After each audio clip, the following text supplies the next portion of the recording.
En quelques années, le Burkina Faso a cessé d'être un pays enclavé pour devenir un chantier de souveraineté. Sous l'impulsion d'Ibrahim Traoré, des usines locales remplacent les importations, les routes perçant les frontières et l'énergie solaire éclaire les villages oubliés. Mais au-delà des infrastructures, c'est une bataille pour la dignité nationale. Comment un État que l'on disait dépendant peut-il réécrire sa propre économie? Et si la révolution silencieuse du Sahel n'était pas une exception, mais le modèle d'un futur africain qui s'assume? Ce récit n'est pas une chronique de plus sur un pays africain en mutation, mais la démonstration d'une méthode. À travers 10 projets stratégiques, Ibrahim Traoré veut prouver qu'un État du Sahel peut bâtir son avenir sans dépendre de dons extérieurs. Chaque chantier, qu'il s'agisse d'une usine de transformation, d'un barrage ou d'un corridor routier, poursuit un même objectif: remplacer la survie par la souveraineté. Le bénéfice concret est double: produire localement pour stabiliser l'économie et restituer aux citoyens la maîtrise de leurs ressources. Dans un contexte où les anciennes puissances cherchent encore à maintenir leur levier d'influence, ce repositionnement du Burkina Faso bouleverse les équilibres régionaux. Car derrière les chiffres et les annonces officielles se joue un pari politique risqué: faire du développement non plus un programme imposé, mais une décision collective assumée. La question est simple, presque provocatrice: combien de nations oseront suivre ce modèle avant qu'il ne devienne la norme? En moins de 3 ans, le Burkina Faso a lancé plus de 10 chantiers d'envergure pour un investissement cumulé dépassant les 400 millions de dollars. Et selon les projections du ministère du Développement industriel, ces projets devraient créer plus de 20 000 emplois directs et indirects d'ici 2026. Derrière ces chiffres, une stratégie se déploie avec une rigueur inhabituelle pour la région: transformer la dépendance en puissance locale. Sous Ibrahim Traoré, l'État a choisi d'agir comme un investisseur plutôt que comme un récipiendaire. Les fonds publics sont réorientés vers des unités de production et des infrastructures intégrées. Le mot-clé est souveraineté, et chaque initiative en devient une déclinaison concrète. La tomate devient or rouge, l'énergie devient pouvoir, l'eau devient instrument de survie. Pendant des décennies, la valeur ajoutée quittait le pays dès la récolte ou la mine. Les matières premières partaient vers les ports étrangers, les produits manufacturés revenaient à prix fort. Cette spirale, imposée par la structure coloniale du commerce, condamnait les producteurs burkinabés à l'appauvrissement malgré le travail. Aujourd'hui, l'équation s'inverse: produire, transformer et consommer sur place, puis exporter l'excédent selon des termes fixés à Ouagadougou, non à Paris ou à Pékin. Mais cette mutation ne se limite pas à l'économie. Elle redéfinit la place du pays dans le Sahel, où la stabilité politique se mesure désormais à la capacité de nourrir, d'éclairer et de soigner sa population sans tutelle extérieure. La montée en puissance du Burkina Faso agit comme un miroir pour ses voisins, révélant que la souveraineté n'est plus un slogan mais une équation technique et sociale à résoudre. Dans ce contexte, chaque usine, chaque barrage, chaque route devient un symbole tangible d'un pays qui choisit de se reconstruire, non de se plaindre. Dans cette histoire de transformation, les grands plans ne prennent forme qu'à travers des trajectoires individuelles. Au bord d'une route en terre battue, une agricultrice qui voyait autrefois ses tomates pourrir dans des paniers attend maintenant les camions de l'usine locale, avec un contrat clair et un prix stable.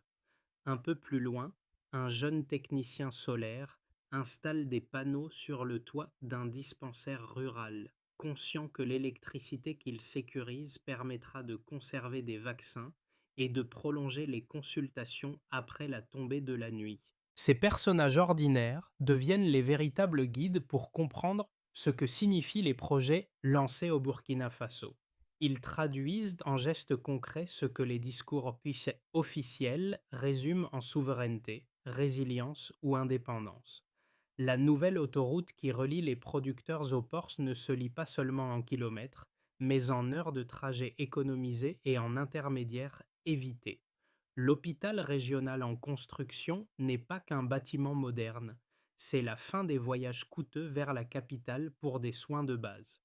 Les premiers impacts se voient dans de petites scènes, des marchés qui s'organisent autour des nouveaux axes, des ateliers de menuiserie qui décrochent des chantiers de logement, des maires qui n'alignent plus des bidons d'eau vide devant des robinets à sec.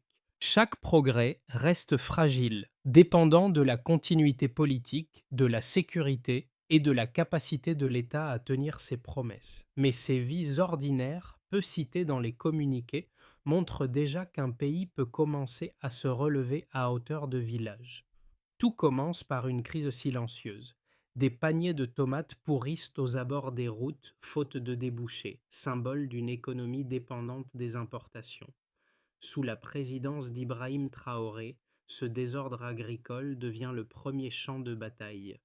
Le gouvernement finance une usine de transformation de tomates de 8 millions de dollars, la première du genre dans le pays. Située au cœur d'une zone agricole fertile, elle inverse la logique coloniale. Produire ici ce que l'on consommait d'importer. Les effets se font sentir presque aussitôt. Plus de 150 emplois directs voient le jour. Des centaines d'autres se greffent à la chaîne logistique. Transporteurs, fournisseurs, artisans d'emballage. Chaque tonne transformée localement garde des milliers de francs CFA dans l'économie nationale. Le slogan officiel devient une maxime populaire. Produis ce que tu manges, mange ce que tu cultives. Mais une usine seule ne suffit pas. Les marchés ont besoin de routes. C'est pourquoi un corridor de souveraineté de 120 millions de dollars relie désormais Bobo-Dioulasso à la frontière ivoirienne. Cette autoroute ne transporte pas que des camions, elle déplace le centre de gravité du commerce sahélien. Les producteurs accèdent aux ports atlantiques sans passer par les intermédiaires historiques. Chaque kilomètre goudronné réduit les coûts. Chaque village traversé se connecte à une économie plus large. Ce corridor devient une veine battante, un axe vital du redressement national. Puis vient l'énergie. Le programme solaire Yellen électrifie 150 villages et plus de 300 000 personnes. L'électricité ne sert pas seulement à allumer des ampoules, elle allonge les journées de classe, conserve les vaccins et fait tourner les petites entreprises. Des techniciens locaux assurent la maintenance, fermant le cercle de la dépendance énergétique. Le soleil, jadis brûlant et stérile, devient le moteur d'une économie propre. Le quatrième acte se déroule dans les hôpitaux. À Bobo Dioulasso, un centre hospitalier universitaire sort de terre. C'est un symbole fort. Les soins, la formation médicale et la recherche s'unissent pour la première fois dans une structure régionale moderne. L'hôpital n'importe pas seulement des machines, il retient les talents. Les jeunes médecins formés sur place n'auront plus à partir chercher ailleurs les moyens de sauver des vies. Enfin, la bataille de l'eau. Le barrage Ziga 2, près de Ouagadougou, vise à sécuriser l'approvisionnement de centaines de milliers d'habitants. Les robinets ne doivent plus se tarir pendant la saison sèche. Des stations solaires alimentent les pompes. La technologie sert ici un objectif vital, rendre l'eau constante, propre et publique. L'infrastructure devient instrument de dignité. En 5 ans à peine, les événements s'enchaînent comme les maillons d'une même idée, reconstruire l'État par les faits, non par les discours. Ce récit chronologique ne montre pas une succession de chantiers isolés, mais la mécanique d'un pays qui s'émancipe secteur après secteur, village après village. Les transformations du Burkina Faso ne reposent pas seulement sur des discours. Elles se mesurent ligne après ligne dans les bilans économiques et sociaux publiés depuis 2022. Le premier indicateur concerne la production locale. L'usine de transformation de tomates atteint déjà une capacité de 30 tonnes par jour, réduisant de près de 60% les importations de concentrés en provenance d'Europe et de Chine. Chaque tonne traitée localement retient environ 400 000 francs CFA dans l'économie nationale, créant un effet multiplicateur pour les exploitations rurales. Autrement dit, ce qui pourrissait hier au soleil devient aujourd'hui un capital productif au service de la souveraineté alimentaire. Le deuxième indicateur concerne les infrastructures. Le corridor de Bobo-Dioulasso, évalué à 120 millions de dollars, raccourcit le temps de transport moyen entre la zone agricole et les ports ivoiriens de 36%, réduisant d'autant les coûts logistiques. Cette route, construite par des entreprises locales, relie désormais près de 400 000 habitants aux circuits commerciaux régionaux. Elle n'est pas seulement un axe de béton, c'est un fil de vie économique qui connecte les marchés, ouvre des perspectives touristiques et renforce la cohésion du territoire. Chaque heure gagnée sur la route équivaut à des milliers d'heures d'attente en moins pour les producteurs qui exportent leurs biens. Le troisième indicateur porte sur l'énergie. Le programme solaire Yellen a connecté plus de 150 villages et 300 000 personnes, tout en créant près de 2000 emplois techniques pour l'installation et la maintenance des panneaux. L'électricité propre remplace le diesel coûteux et instable, réduisant les émissions de CO2 de 15% dans les zones concernées. Pour les familles, cela signifie lumière, sécurité et développement.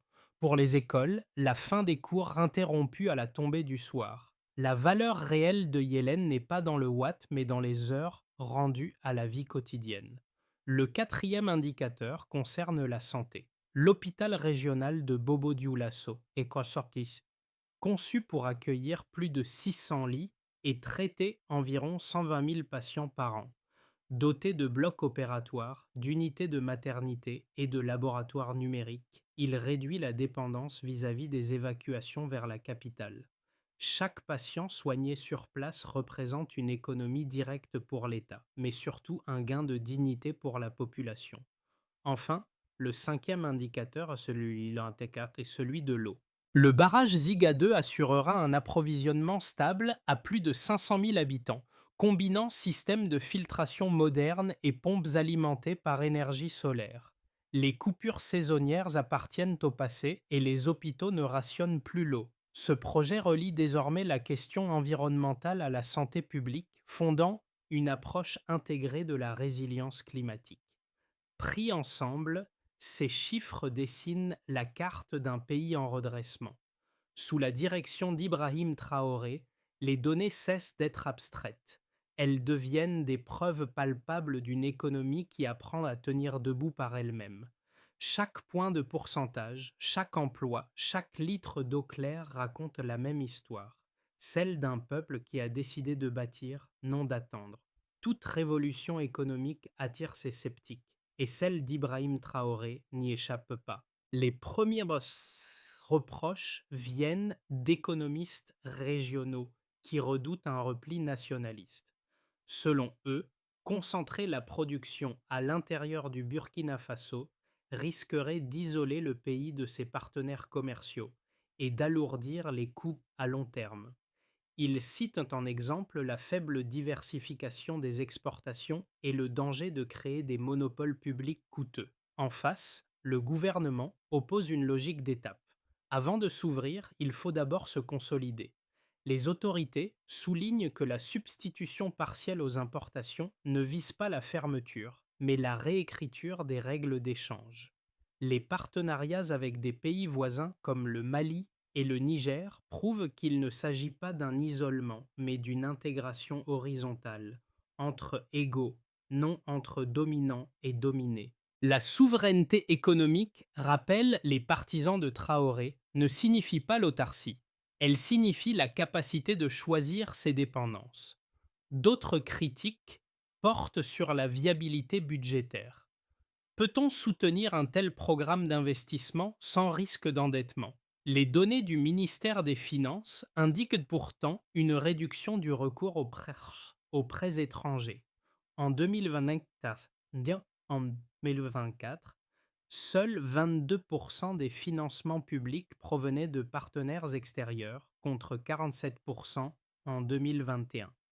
La fiscalité minière et agricole compense progressivement les subventions perdues, et les entreprises d'État deviennent source de revenus plutôt que fardeau. Enfin, certains observateurs internationaux s'inquiètent du rythme imposé, trop de chantiers, trop vite. Mais les défenseurs du modèle rétorquent que le temps joue contre les nations dépendantes. Chaque retard consolide la tutelle économique. L'urgence pour Traoré est d'enraciner le changement avant que les pressions extérieures ne le diluent. Le débat, en réalité, dépasse le Burkina Faso. Il interroge la possibilité pour un pays africain de croître sans céder sa décision. Et si la vraie question n'était pas la vitesse, mais la direction, tout commence à se voir. Ce n'est plus une succession de chantiers, mais un système qui s'articule. Les routes nourrissent les usines. Les usines exigent l'énergie solaire. L'énergie rend possible les hôpitaux. Les hôpitaux dépendent de l'eau. Et tout converge vers une idée simple. L'indépendance n'est pas un slogan, c'est une mécanique. Sous Ibrahim Traoré, le Burkina Faso découvre la cohérence de sa propre transformation. L'agriculture, l'industrie, la santé et le numérique cessent d'être des secteurs isolés. Ils deviennent des engrenages d'un même moteur national. Les jeunes formés par les centres techniques alimentent les projets solaires. Les circuits ornés financiers publics appuient les petites coopératives. Les technologies locales sécurisent les données des services sociaux. Chaque pas, chaque programme révèle une architecture pensée dans la durée. Le point médian du récit n'est donc pas une pause, mais une bascule. Ce moment où un projet cesse d'être expérimental pour devenir politique. À mi-parcours, le pays se tient debout, imparfait, mais conscient de sa force retrouvée. Et soudain, la question change. Non plus si cette reconstruction réussira, mais jusqu'où elle pourra aller. Les effets de cette stratégie dépassent les statistiques officielles. Ils se lisent désormais dans la vie quotidienne. Pour les agriculteurs, la transformation locale a bouleversé les habitudes rurales. Ceux qui vendaient jadis leurs récoltes à perte livrent maintenant directement aux usines, sécurisant un revenu stable et prévisible. Les coopératives rurales se structurent, mutualisent les transports et réinvestissent dans l'irrigation. Dans plusieurs provinces, les rendements agricoles ont progressé de 20% en 2 ans, confirmant qu'une économie rurale organisée peut redevenir rentable. Pour les entreprises, la redynamisation du marché intérieur agit comme un accélérateur. Les PME locales de logistique, d'emballage et de maintenance industrielle trouvent un espace nouveau. Les banques publiques réformées financent désormais la production plutôt que l'importation.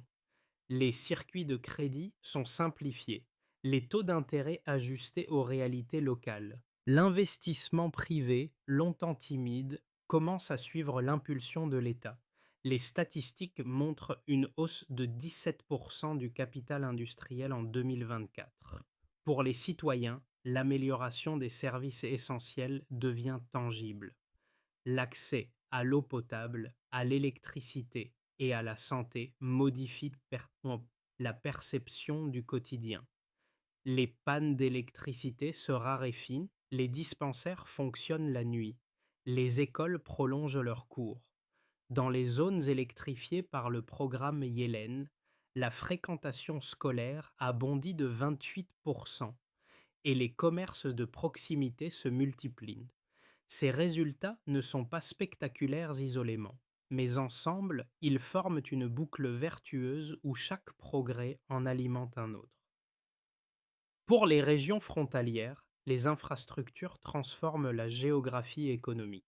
Les routes du Sud ouvre de nouveaux corridors vers la Côte d'Ivoire et le Ghana, réduisant la dépendance aux anciens réseaux dirigés vers le nord francophone. Le commerce transfrontalier s'élargit, équilibrant les échanges et favorisant une intégration régionale par la base. Le Burkina Faso n'exporte plus seulement des matières premières, mais des produits finis, pâtes de tomates, matériaux de construction, équipements solaires. Ce glissement modifie la place du pays dans le Sahel. De périphérie, il devient pivot. Pour le voisinage international, enfin, cette montée en puissance change les perceptions. Les chancelleries observent un modèle alternatif, pragmatique et endogène. Les critiques persistent, mais le résultat est là. Une nation qui, sans rompre avec le monde, renégocie sa position. Sous la conduite d'Ibrahim Traoré, le Burkina Faso trace une route singulière où la souveraineté n'est plus une revendication, mais une pratique. Et cette pratique, mesurable dans la vie des gens, redonne à l'Afrique une voix que les bilans économiques seuls ne suffisaient plus à faire entendre. L'avenir du Burkina Faso se joue maintenant sur la durée. Les 12 prochains mois diront si la dynamique actuelle devient structurelle ou s'essouffle. Les analystes identifient trois trajectoires possibles, trois scénarios qui traduisent le même enjeu, consolider sans retomber dans la dépendance. Dans le scénario de base, on parle d'une stabilisation mesurée. Dans cette hypothèse, le pays poursuit ses projets au rythme actuel. Les usines tournent à pleine capacité, les routes s'étendent et les programmes solaires atteignent de nouveaux villages. La croissance reste modérée, autour de 5%, mais durable. L'État renforce la gestion budgétaire et les tensions sociales demeurent contenues. Ce scénario suppose la continuité politique et la sécurité dans les zones rurales. Dans le scénario optimiste, il s'agit d'une contagion régionale. Ici, le Burkina Faso devient catalyseur. Ces réformes inspirent le Niger et le Mali voisin, créant un bloc économique sahélien centré sur la production locale. Les corridors commerciaux se coordonnent, les marchés s'unifient et les investissements publics s'additionnent. Le pays attire des partenariats sud-sud avec des échanges technologiques venus d'Afrique australe et d'Asie. Dans ce cas, la croissance franchit le seuil des 7% et le modèle burkinabé s'exporte, un développement qui n'a plus besoin d'approbation extérieure. Dans le scénario pessimiste, le risque principal est celui d'une friction structurelle. Les contraintes sécuritaires s'aggravent, les budgets s'épuisent et les pressions diplomatiques montent.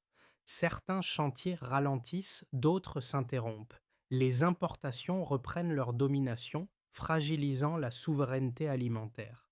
La dépendance énergétique revient par la porte des urgences et le pays perd le fil de sa cohérence. Ce scénario, redouté, reste toutefois improbable à court terme tant que la gouvernance conserve le cap sur les priorités internes. Entre ces trois horizons, le point commun demeure la transformation en cours. Qu'elle soit freinée ou amplifiée, elle a déjà modifié l'équilibre entre l'État et ses citoyens. Et dans cette équation mouvante, la variable décisive n'est pas le budget, mais la confiance. Car si le peuple croit à la continuité du changement, alors le cycle engagé par Ibrahim Traoré pourra se prolonger au-delà des prédictions et devenir une véritable doctrine de développement africain. La portée de cette transformation dépasse les institutions. Elle se mesure dans les regards et les conversations. À Ouagadougou, Bobo Dioulasso ou Kaya, le nom d'Ibrahim Traoré revient dans les marchés comme dans les écoles. Pour certains, il incarne une rupture, pour d'autres, une promesse encore fragile. Mais partout, la même phrase circule: nous faisons enfin quelque chose pour nous-mêmes. Chez les jeunes, l'effet est d'abord psychologique. Ils se sentent acteurs d'une histoire qui ne leur est plus dictée.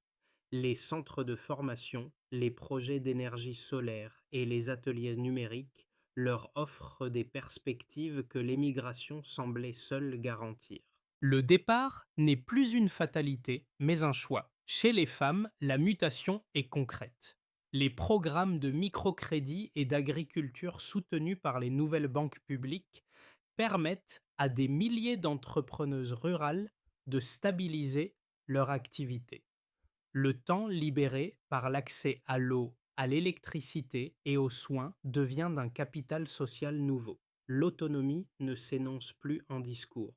Elle s'éclaire littéralement sous les lampes de Yélène.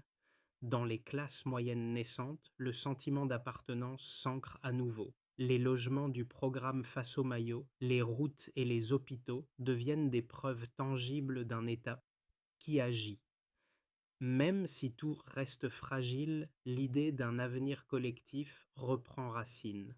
La souveraineté, concept abstrait pour des décennies, s'incarne dans un toit, une école, un salaire. Ainsi, au-delà des chiffres, c'est une société entière qui se redéfinit. Le changement n'est pas qu'économique, il est intime. Et quand les gens se sentent vus, un pays cesse d'être administré, il commence à exister. Pour que cette transformation survive au temps, Ibrahim Traoré et son gouvernement ont esquissé une feuille de route articulée autour de 5 axes, simples dans leurs principes, exigeants dans leur exécution. Le premier axe est celui de la consolidation industrielle.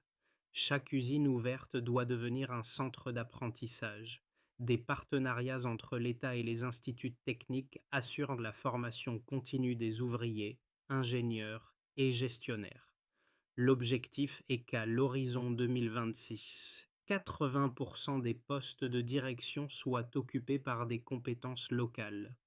Le deuxième axe concerne la planification énergétique. Le programme Yellen passera de 150 à 400 villages connectés, tout en intégrant un réseau de maintenance régional. Les zones urbaines adopteront des toitures solaires standardisées, réduisant la dépendance au réseau central. Le modèle énergétique deviendra mixte, flexible et décentralisé. Le troisième axe porte sur la gestion de l'eau et de la santé. Ziga 2 servira de modèle pour la réhabilitation d'autres barrages. Chaque hôpital régional sera alimenté en eau et en électricité renouvelable, garantissant une autonomie opérationnelle. Des plateformes numériques de suivi permettront d'anticiper les pénuries. Le quatrième axe touche à l'inclusion financière. Les banques publiques et coopératives locales seront interconnectées par un réseau numérique souverain. Les crédits aux femmes et aux jeunes agriculteurs seront indexés sur la production, non sur les garanties matérielles. Enfin, le cinquième axe est celui de la gouvernance et de la transparence. Les données budgétaires et les statistiques des projets seront publiées chaque trimestre. Le contrôle citoyen deviendra une composante du fonctionnement étatique. Cette feuille de route, plus qu'un plan technique, trace une philosophie. Faire du développement un processus continu et mesurable, non un slogan politique. Et si elle tient, elle deviendra la preuve qu'une souveraineté peut se construire pas à pas, dans la clarté. Au crépuscule, la lumière des panneaux solaires éclaire les toits rouges de Bobo Dioulasso. Dans un atelier voisin, l'ouvrière qui alimentait l'usine de tomates de ses récoltes contemple ses mains tachées d'huile, trace d'un travail devenu œuvre collective. Elle se souvient du jour où Ibrahim Traoré avait promis que la souveraineté ne serait pas un discours, mais un geste quotidien. Et c'est peut-être là que réside la victoire silencieuse, dans ces gestes qui remplacent les slogans. Le pays ne s'est pas relevé en un miracle, mais en une addition de volonté. Les routes n'ont pas seulement relié des villes, elles ont relié des destins. Les hôpitaux, les barrages et les écoles ne sont plus des symboles politiques, mais des lieux de mémoire active. Dans les villages, l'eau coule, la lumière reste, et les enfants rêvent à voix haute d'un futur qui porte leur nom. Le Burkina Faso a cessé d'attendre des réponses venues d'ailleurs. Il en fabrique désormais à son échelle, avec ses moyens, ses doutes et sa foi. Et cette foi tranquille, nourrie par la terre et le courage, s'appelle peut-être simplement la liberté. L'histoire du Burkina Faso, telle qu'elle se déploie aujourd'hui, n'appartient plus au seul livre de développement. Elle s'écrit dans la poussière des routes de neuves, dans le reflet des panneaux solaires, dans le regard de ceux qui n'attendent plus. Sous la conduite d'Ibrahim Traoré, un pays longtemps décrit comme périphérique a choisi d'exister selon ses propres termes. Ce choix, chaque citoyen peut désormais le prolonger, en travaillant, en formant, en partageant ce qu'il construit. Le message n'est pas un appel à la rupture, mais à la lucidité. Si la souveraineté est un chantier, elle demande des bâtisseurs patients, non des spectateurs. Ceux qui doutent peuvent venir voir, ceux qui croient peuvent s'y joindre, car une nation ne se transforme pas par miracle, mais par addition de gestes constants. Alors, au-delà des frontières, cette expérience pose une question ouverte à tous. Et si la vraie indépendance commençait tout simplement par la capacité de décider ensemble?